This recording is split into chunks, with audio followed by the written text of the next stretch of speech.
From the Library of Congress in Washington, D.C.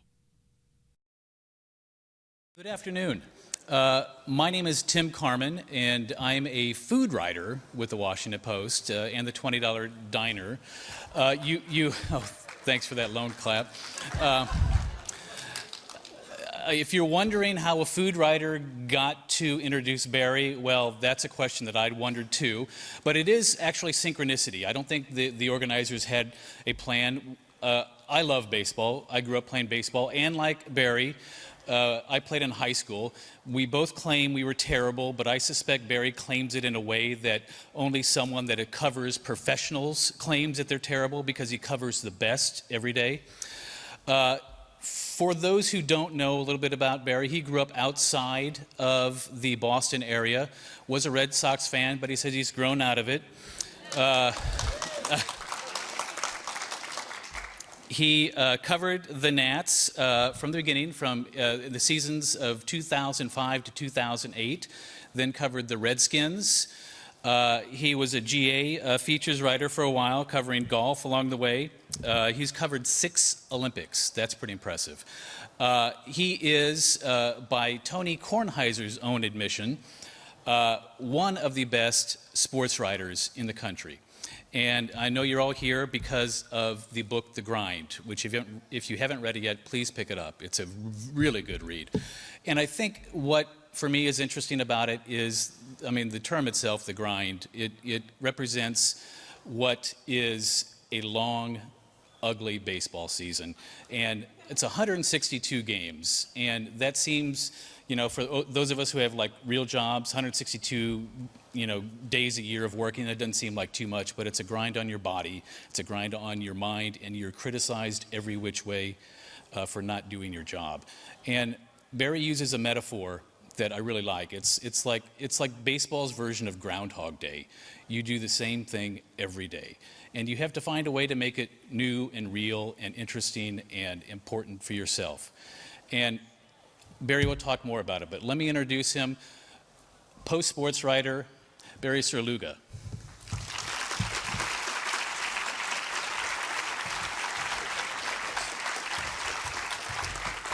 Thank you very much. I appreciate everybody coming. I hope people are here interested in the Nats, because we'll leave a little bit of time.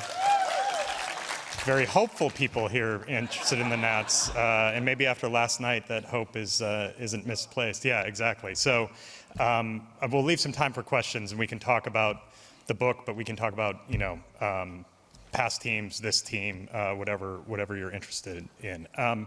Tim mentioned the Groundhog Day aspect of baseball, and there really is no escaping that. It is such a everyday feel. But when I came to Washington, and those of you who are natives here and or have lived here for 15 or more years know exactly this. There was no baseball here. We're at the 10-year anniversary of baseball's return. Those who are natives know very well, all too well, the Senators' history, winning a World Series in 1924, and then really forging that phrase that was so popular for so long: Washington, first in war, first in peace, and last in the American League. So the Senators left for the first time in 1961. An expansion team immediately replaced them and was just as awful, and departed in 1971. And that began this kind of long, wandering into the baseball-less forest for Washingtonians. I know people of my generation, my friends and contemporaries who are from here, grew up basically on Cal Ripken's Orioles, which to me, now with baseball back for 10 years, seems like such a foreign concept. Really, you got in a car and you drove 45 minutes in that traffic to go to a beautiful ballpark, but how is that your team? So what I think was lost in those 33 years without baseball had to be what defines the sport, the everydayness. What is a baseball season? It's kind of a summer-long reality series that you expect to be on not every Thursday night from 9 to 9:30, but you expect to be on every night. And think about when your team is going well, or a player is developing, or a pitcher is making a start. how disappointed you are when there is no game that night. It's like, oh, they're off? Like, why are they, how can they be off? I need something to do.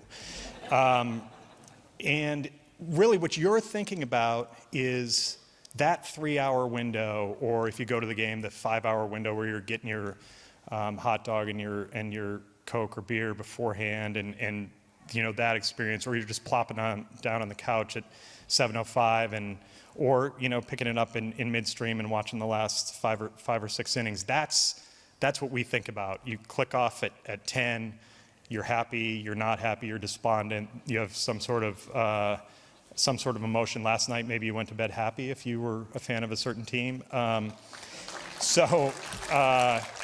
I guess I need not say bad things about the Nationals in this room. When that's not there, I think a whole town loses something. I think a whole town and a whole generation loses the feel of what baseball is like. They lose the feeling of, oh, I went to bed early last night, I'm racing to get the paper, racing to check my phone now, you know, did they win, did they lose, what happened? And then carrying that feeling into the next night. Either a feeling of hope because you've established something, you know, they won the night before and you feel good about things, or geez, here comes another opportunity to turn it around. Can they turn it around? A lot of times like that this summer, I think. If we think back to that West Coast road trip and falling out of first place and you know, hoping that Monday's arrival of the Mets means something and that things are getting closer and that we have some sort of everyday feel over the final month of the season, which could be rather exciting. So how do you get to explain what the everydayness is? For me, I didn't know it from the inside until I covered the first Nationals team in 05, and then you kind of look at your calendar and you think, okay, I arrive at spring training February 12th, and I'll probably come up for air after the World Series in early November, and you just kind of dive in and you start swimming, and you hold your breath for a long time, and you're not even playing. It really kind of hits you that, wow, this is what these guys do. They get to spring training in Vieira, Florida, and at that point, anybody who's been to Vieira in the last couple of years, it was nothing like the Vieira you see now. It was dust balls blowing across the desert, basically, and you strap it on for basically, if you go into the playoffs, the better part of 8 months, and not 8 months of an NFL season where you're playing once a week. 8 months where you're playing 13 times in 14 days. It's a 162 game season in 183 days. That is hard to do. But the odd thing, even as I went through that first season and then, got more into the rhythm and understood the rhythms a little bit better, is that those people and the people that are in it are so inside it and so consumed by it that they almost, in a weird way, don't realize it's not normal. So you get kind of sucked into this world, the grind, that Nick Johnson, the old Nats first baseman, was the first person who said that to me, and I always thought he was just kind of trying to not give me an answer, and it's like, oh, I'm going to keep grinding. One of my favorite Nationals of all time to deal with. Also one of the worst quotes in the history of humanity. Like when the tape recorder went on, he just kind of like checked off. But was actually a great guy and super fun to talk to, and knows the game inside and out. He kind of brought that term up to me for the first time, but I don't think I understood it fully until I left to cover the Redskins. And talk about a grind. That's a difficult, how to put this, that's a difficult place to go to every day. But when you learn about the NFL season, and we know how violent a sport that is and how physically demanding it is each Sunday for those 3 hours, and that it takes a tremendous amount of recovery, mentally and physically in particular, to get geared back up and go play the next week. But if the Redskins win, imagine that scenario for a second. The Redskins win on a Sunday. Quite frequently, the coach will give the team off on Monday. They'll come in and have treatment for various injuries, but they can check out. They are always off on Tuesday. It is a mandated day off for the players' union. You have to have 1 day off a week, which you're not required to come to the facility, and there's no scheduled activities. And then the first day of your kind of build up to this kind of crescendo to your performance, your public performance on a Sunday is really Wednesday. You have a hard practice on Wednesday, pretty hard practice on Thursday, usually just a walkthrough on Friday, and just film sessions on Saturday as you head to the hotel and have meetings there. We don't know, and I've kind of said this a lot in describing the differences, we have no idea whether a linebacker, Ryan Kerrigan has a terrible practice on Wednesday and another terrible practice on Thursday. And if he does, we can't connect it to how he performs on Sunday. We have no idea. When Ian Desmond goes 0 for 4 on a Wednesday night and 0 for 4 on a Thursday, that's public failure. That is, people see and evaluate and judge him, and there's no place to escape because his struggles are there for everybody to see. And I'm not picking on Ian, who I love. It's just he knows, they all know this. They're all going to go through this at some point. There's no, okay, I'm going to start this week on Wednesday, and I'm analyzing what I did poorly in the game 3 days ago, and I've got this time to try and fix what I did wrong, what we did wrong as a team, and build to that Sunday. It has to happen in the moment. I just found that, and this is taking nothing away from NFL players at all, because it's a brutal, brutal sport, and we know now a lot more about the impact on these guys long term. So physically, there isn't really a comparison. But mentally, I think there's nothing more difficult than the baseball season. So when I came back to cover baseball, kind of 2012-ish, and eventually became the national baseball writer and got to go around and see more teams and talk about it with more players, it just kind of, that contrast between those two sports, football, which plays less frequently, and baseball, which plays most frequently, really kind of grabbed my attention again. And I've been around the Capitals a lot, and that is, kind of halfway between 82 games in a season and really physically demanding, because that's brutal. I mean, it's in a way, it's football on skates. So that's very, very challenging. But you go and talk to hockey players, and there are some Capitals and Nationals who have been friends. Drew Storen and John Carlson and Carl Elsner from the Caps are friendly. And they compare these notes. And each of them, the hockey players are like, how do you do that? How do you go out the next day? Hockey players will play back-to-back, on given days, but they won't play 4 in a row. They won't. In baseball, 4 in a row is a very short, you don't have a day off before and after 4 in a row. So I got to thinking about this and how it defines the sport. And I started knocking it around in the clubhouse, in the Nats clubhouse in particular. And the discussions you have, first of all, they all go, whoa, yes, exactly, right, no one understands, no one understands, no one understands. Let me tell you about this. So there's a little bit of outside the 3-hour window that we see, that we enjoy, a little bit of a desire on their part to subtly say, hey, slow down, think about what we do. And there's this fine line that we're walking of, they certainly did not want to seem like they were complaining about any aspect of it. These guys are living their dreams. The major league minimum salary is $500,000. Most of them are making a lot more than that. and they understand that. So I think that's a big reason why you don't hear a lot of these stories. But they also said, almost to a man, that one of the most frequent questions they get from friends, even people that they've known for a long time, is, oh, you have a 7 o'clock game tonight? What time? You get to the ballpark about 5:30, 6?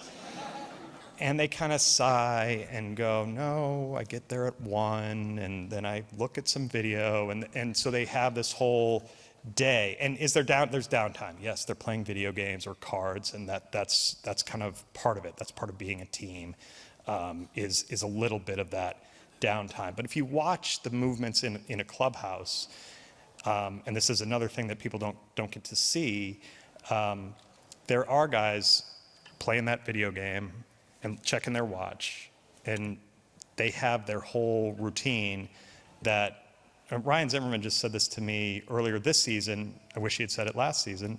He said that he and Ian Desmond could probably set their clocks by each other because they know each other's pregame routines so well, that if Zim would say, like, if Desi's getting up and I see him walk back to the cold tub, I know it must be 1:45. Because they're that in rhythm. And that's so far outside the boundaries of that 7:05 first pitch.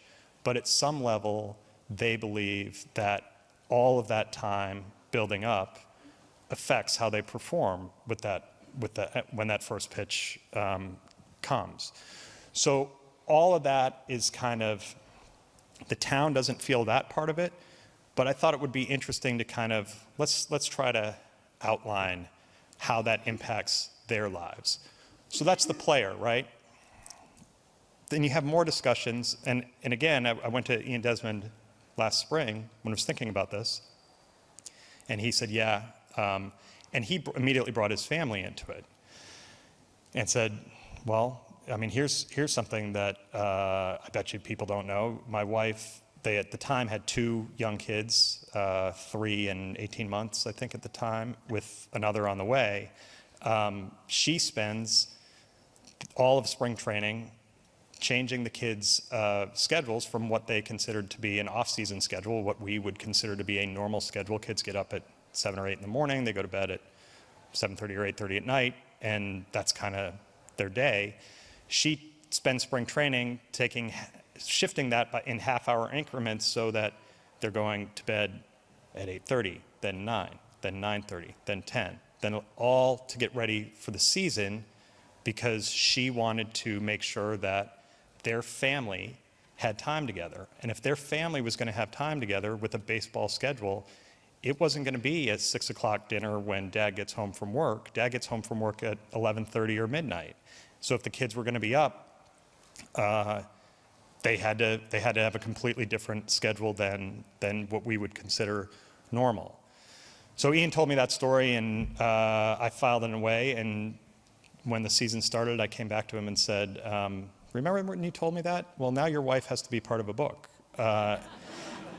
He, to his credit, went to Chelsea. His wife, they've been together since 5th grade, kind of a crazy story. And we kind of went back and forth, and to his credit, he said, look, if she wants to do this, that's totally fine, but it's her decision. And luckily for me, Chelsea Desmond, allowed me to hang out with her and go to their house and see how their family handled a very unusual job and a very unusual schedule. The Desmonds don't want to just come to DC for the summer. They live in Sarasota, where they grow up, Sarasota, Florida, in the off season. They don't want to come up for the summer and just employ some sort of nanny, and Chelsea will go to the games and somebody else will put the kids to bed. She wants to do that herself. Well, that has to have an impact on the family as a whole. So you start to see that, okay, it's not just the players, it's everybody who they come into contact with has some sort, is impacted by the fact that I can't because there's a game. I can't because I have a game. I can't because I have a game. And so I think I hope that's what the book does, is kind of, for people in this room, it's fortunate that it was the Nationals that I used because it does tell characters that you might be familiar with, and scouts that there's this chapter on a scout, which is a completely different existence all to itself. But it really could be any Major League Baseball team, any of the 30. They all have a character who is dealing with what Ryan Zimmerman dealt with to get ready for his 10th big league season, what Drew Storen dealt with after blowing some pretty significant saves in crucial moments in the postseason. How do they go about their job? Every team has a traveling secretary and a clubhouse manager, and I profiled the two in Washington, Rob McDonald and Mike Wallace. And if you ask players, what would happen if those two guys went away for 3 days, the traveling secretary and the clubhouse? They almost have these job titles that are like kind of jokes in a way. George Costanza was the assistant to the traveling secretary, right? Well, guess what? In real life, the assistant to the traveling secretary is a very important job. I mean, these road trips don't happen without these guys. Their goal is, and Mike Wallace's stated goal at the beginning of the season is, a guy wheels his bag in to spring training, and they want to make sure that he doesn't have to pick it up again until the season's over and they're off. Rob McDonald described his job as, like, imagine the team as a rock band. I'm the tour manager. My job is to get these guys on stage, clear-headed and in position to put on the best performance that they can. Every team has one of those guys. All of them take it that seriously. And all of them are affected, and their families are affected by that kind of relentless everydayness of the schedule. There's no escape from it. So I really hope that is what the book captures. I don't want to take too much more time talking about stuff that I wrote about. I think there's probably some questions, or maybe, hopefully a lot, on the book, the season, the way things work in baseball, but perhaps even about the team that plays down on South Capitol Street. So happy to take some. I see this in the gentleman in the red hat here. They often talk about how the travel, they seem to always get nailed when they're coming back from Washington or New York. And the players talk about that, then somebody else will say, well, they're 24-year-old guys, it doesn't affect them. Do the players talk about that? Yeah, absolutely. So the Giants had a situation this year, two situations. So I'm sorry, the question was, do the players talk about the travel and particularly cross-country travel, and is that difficult? The gentleman's a Giants fan. They had two instances this year where they played Sunday night games on ESPN and flew back to San Francisco and had to play the next day. And the Giants, because that normally represents getting in at 4 or 5 in the morning and then getting back to your house at 6, and then trying to get some sleep before you come to the ballpark at 1 and are supposed to be expected to perform, they tried to tweak it a little bit and instead stay in Washington on the Sunday night and then fly the next day, which has its own problems. Then you're getting off a plane and going right to the ballpark, and maybe that's not the right way to approach it. The schedule in general, the Players Union thinks it's gotten a little bit out of hand. There are not enough, the Nats used to be a typical trip out west would be you'd play San Diego, LA, and San Francisco. Now it's quite frequently you play Arizona, San Diego, and Milwaukee. You'll play, Colorado, LA, and Houston, or something like that. It doesn't sound like a big deal, but the hours you spend on the plane and the hours you spend not sleeping in a regular bed, it's an issue. And I think at the next collective bargaining sessions that are coming up after next season, that it's going to be something that's going to be addressed. Can they streamline it and get it a little bit more in a more orderly fashion? Because scouts will tell you that kind of stuff has an impact. A team that is at the end of a road trip that's in a weird 3-city configuration, or just in general, day baseball is not at the highest level of quality because of the impact of the schedule. And when I say day baseball, I mean, you've had a game until midnight the night before, and then you're back at the ballpark for 1 o'clock. Barry, part of the grind that you talk about is physical, and part of it is mental. Chelsea wrote the other day, I think, that in his first 46 appearances, Drew gave up like 7 earned runs. In his last 11, he's given up 14 earned runs. How much of that do you think is mental in terms of his personal feelings about the Papelbon trade and the chemistry in the clubhouse? So I'll label that impossible to answer, but I do think it's a worthy question, and it's absolutely something that's affected this season. I would point out that right after the trade, Storin, his first 4 outings were like unbelievable. I mean, he struck out, he had perfect innings, they were all clean. It was not until the Cargo Grand Slam that things started to turn. So whatever it was right after, I think he approached it in the right way. And if it's anger, that's fine. His ability to pitch well not only benefits the Nationals, but it benefits his career. And the one thing I can say definitively, there's no sabotage involved because, in the worst case scenario, he's got to protect his career. And he's 1 year away from free agency. The mental part, I think, is real. I think in Drew's view, and I think any of us would have this view, he was 29 at 31. His ERA you could hardly see with a microscope, and it was even ballooned because he had given up a homer in a 16-1 game. So in his mind, he hadn't done anything wrong. Why is this happening to me again? I think that did have an impact. Maybe we'll go over here. Injuries.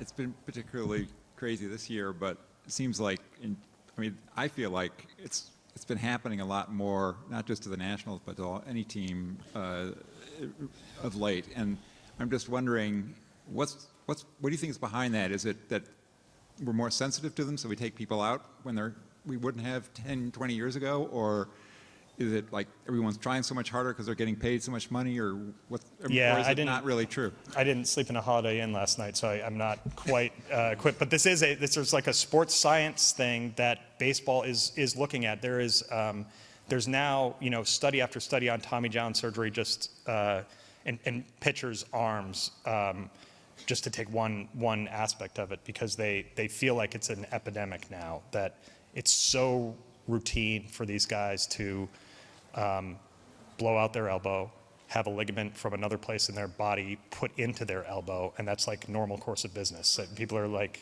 okay, maybe that shouldn't be normal course of business. If you talk to Frank Robinson, who was the first manager of the Nationals and a Hall of Famer, and just a really imposing figure. I mean, when he retired, he had hit the 4th most homers in the game.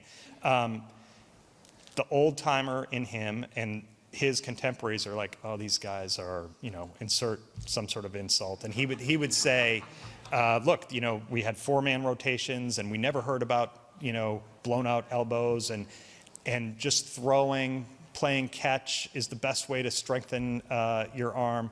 So his thought is that kids are babied too much as they come along. The flip side of that is, and I think what is conventional wisdom in the sports science part is that kids are snapping off curveballs at age 10, and what are we doing here? I mean, the Little League World Series is on TV, and it's a business entity, it's a commodity, and so Little League has been, the youngest players have been kind of victimized. And that doesn't even get to your, like, why are there more hamstring pulls and fluke things like Jason Worth getting hit with the pitch and breaking his wrist. It's not just anecdotal. Injuries are on the rise, and the sport is kind of grappling with how to get at it from a sports science perspective. That's probably like 3 books worth of stuff in there. So, go over here. In this particular area, we're lucky because we can see both the American League and National League style of play. And with the increased interleague play, it would seem reasonable to decide, is there going to be a DH for both or no DH for both? So I think that eventually there will be, I actually kind of like the weirdness of it because I like seeing both sides. And now I get kind of bored watching the American League, or at least thinking like, what is a what does an American League manager do? But I think there will be probably some common ground. Rob Manfred, the new commissioner, is open to all kinds of changes. I don't think, I mean, I can say with a lot of certainty that it's not going to go to both teams playing the National League rules, because the Players Association will resist that, because it's taking job. David Ortiz would be out of a job, or that kind of player. So I think what you would see is the DH in both leagues eventually. I don't think it's a front burner issue for the commissioner right now. I first read your writing in the News and Observer. Wow. When I thought you had a great break for a young journalist to cover the North Carolina Tar Heels. I thought the same thing, yeah. The year they went 8-20 and had a historically bad season, made for great journalism. So my question is, briefly, two parts. Do you regret not writing about this season in your book, as if it turns out, if last night was a false dawn and it turns out to be a historic collapse? And the related question, do you regret and are you envious that your colleagues get to write about the Washington Redskins? Wow, the Redskins. Quite a week. Very nice of you to remember. So I've worked in Raleigh, North Carolina before I came up here, and I did cover the University of North Carolina basketball and football teams. In terms of this season would have been great for the book. But I think what I wanted the book to represent was any season and any team. And so you kind of just take the cards as they're dealt, and there would be issues that came up last season that would also come up this season. There would be differences. If I chose to focus on Doug Fister as the starting pitcher this year, that would probably be a bad thing, considering he's in the bullpen now. But I kind of, in general, it should be kind of an every year kind of thing.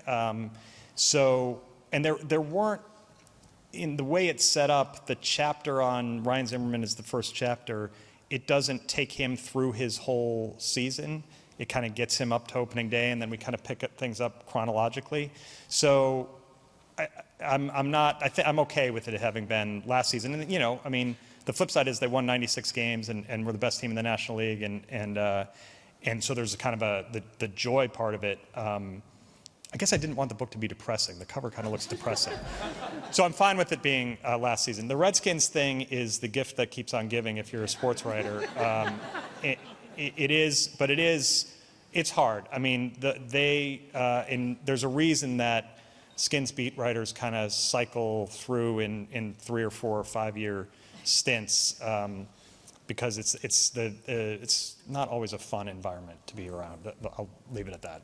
So we'll go over here. American League managers try to figure out how to get 5 pitchers into 1 inning.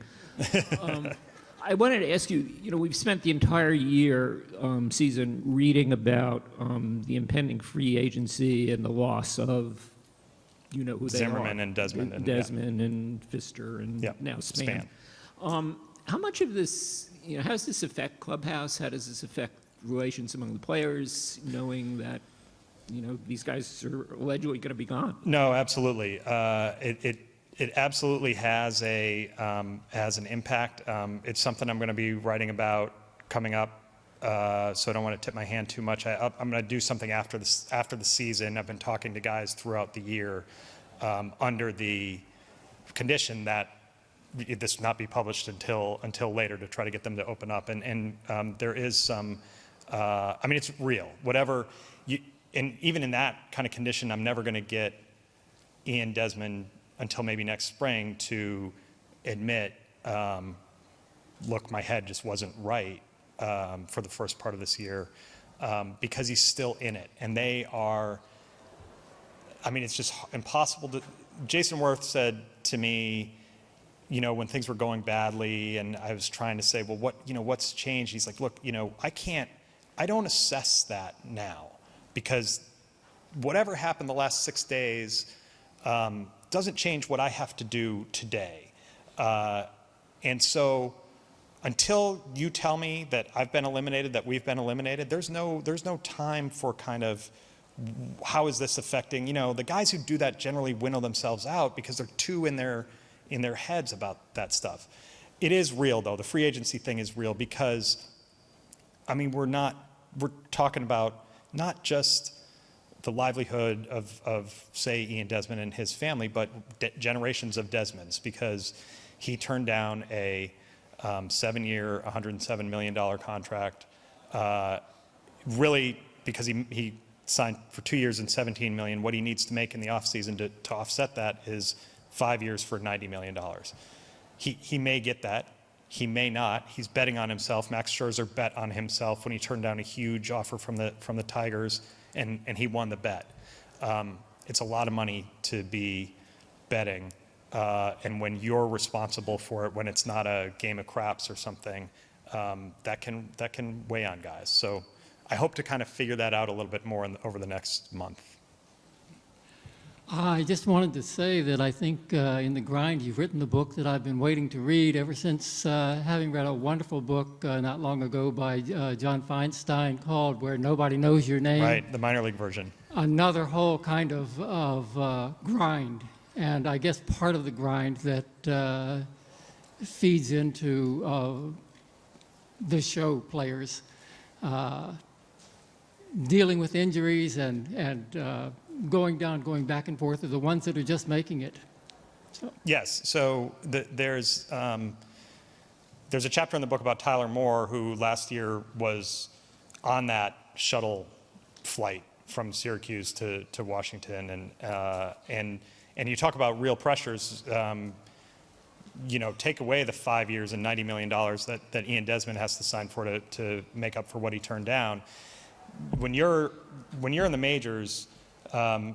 Every day you're in the majors, you're making a prorated version of $510,000, the major league minimum salary. So think about that. A month of that is not a bad living. The monthly salary in AAA is usually $12,000 or $14,000, and it's just for the 6 months of the year. So a guy in that position has real pressures on, if I make it or not, is really going to determine a lot of things about my life coming up and my family's life coming up. And what you find, and what I found in going down and talking to AAA, and John's book, obviously outlined this, is that nobody wants to be at AAA. At AA, it's a prospects level. They're usually younger. Most of the kids are on their way up or think they're on their way up. A AAA clubhouse is filled with guys who have been there and know every day what they're missing by not being there. And I'm not just talking about financially, although that's a big part of it. But the chartered flights, and in the Pacific Coast League, which is there are 2 AAA leagues, one kind of on each coast. The teams are so far away, you're almost never busing and you're flying, but it's a commercial flight and you're finishing your game at 11 or 11:30 and your flight is at 6 in the morning, and that's a whole other level without all the amenities. So it's a very, very real thing. When guys get sent down to the minors, there's the disappointment of, some level I've failed at my dream, at least momentarily, but there's a whole logistical, financial kind of reality side to it too. So I guess my question's kind of on the flip side. I think one of the great stories of this season is Clint Robinson having his major league rookie year at age 30 after a career in the minors. And just wondering if you had any inside information to share. Well, so he's a really interesting guy, and has his first kid on the way in September as well. And you talk about now this first kid is going to be, he's been in the majors all year, and I'm sure they feel a lot better about just the straight up bank account version of that. But, in talking to Clint, you do go through times, guys like that who are in the minors into their late 20s and early 30s, he had tremendous success at the minor league level. And he says, there were times when he thought, well, what else do I have to do? I don't get it. And you start to, guys at that level, and Clint admits to this a little bit, is you start to play GM. You start to blame the organization for, well, how come they're not calling me up? I'm better than this guy. you are watching the major league club not for its success or its failure, but for its injuries and its personal failures, because you guys admit this, that you can end up rooting for somebody who plays your position to slump, and maybe you'll get that, that chance. So in Clint's case, he basically benefited from Nate McLeod not being able to be a major league player anymore, it looks like, and he sees the opportunity, and now he's in the mix. Now he will get a job. He'll have a job on this team next year if numbers come in and the Nationals somehow let him go, which I don't think is on tap for next year.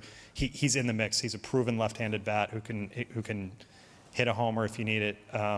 So I think it's completely changed. This 1 year has completely changed his life. We've got time for a few more here. This is a bit of a philosophical question, I guess, but a lot of Americans work 10, 12-hour days repetitively, and without the benefit of free agency. And right. we like to be entertained, and Americans have paid, historically have paid a lot of money to be entertained and continue to do so. But do you see a breaking point for all of this? I mean, when are we going to be tired of paying a guy to do what he's supposed to do less than 1/3 of the time? Right. And I've heard that a lot. And I think, as I may have said at the beginning, one of the reasons you don't hear some of these stories is because they don't want to, players don't want to frame their circumstances as some sort of complaint, because they know they have nothing to complain about.